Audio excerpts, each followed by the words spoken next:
நான் வீட்ல இருக்கும்போது அம்மாவும் பிள்ளையும் எதுவும் பேச மாட்டாங்க. நான் அப்படி கொஞ்சம் வெளியில போனா போதும் உட்கார்ந்து திட்டம் போட ஆரம்பிச்சிருவாங்க. அன்னைக்கு ஒரு நாள் அப்படிதான் அப்பாவை பார்க்க நான் போயிட்டேன். நைட் லேட்டா வீட்டுக்கு வந்தேன்.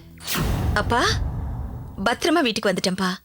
சரி, நீங்க தூங்குங்க. குட் நைட் பா.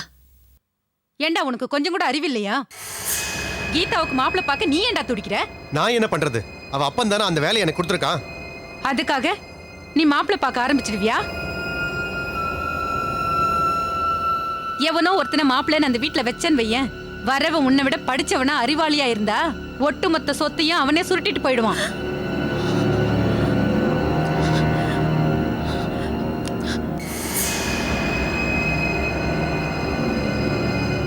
அப்புறம் நம்ம கஷ்டப்பட்டதெல்லாம் வீணா போயிடும்டா. அதனால நான் என்ன சொல்ல வரேன்னா, கீதாவையும் நீயே கல்யாணம் பண்ணிக்க. ஐயோ அம்மா, நான் அதையும் சொல்லி பார்த்தேன். அதுக்கு அவங்க 2 பேரும் ஒன்றும் பெருசா ரியாக்ஷன் காமிக்கல. ஆனா அந்த சுதா அப்படியே டென்ஷன் ஆயிட்டா. அவ பேசின வார்த்தையே சரியில்லைம்மா. இந்த பாருடா, சுதாவுக்கு கல்யாணம் ஆகி 2 வருஷம் ஆயும் குழந்தையே இல்ல. இதையே காரணமா வச்சு நீ கீதாவை கல்யாணம் பண்ணிக்கோ. இதுக்கு அவங்க அப்பா சம்மதிப்பாரா? சம்மதிக்க வைக்கணும்.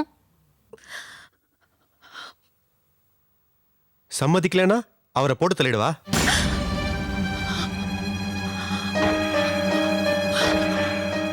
இல்லடா, அந்த ஆளு செத்தாலும் சொத்து முழுசா வராது. ஏன்னா சொத்தை 2 பொண்ணு பேருக்கும் பிரிச்சு கொடுத்துருவாங்க. அப்போ வேற வழியே இல்லையாமா? ஏன் இல்ல, ஒரு வழி இருக்கு.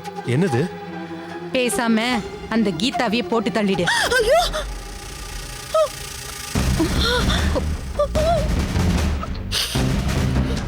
பைரவி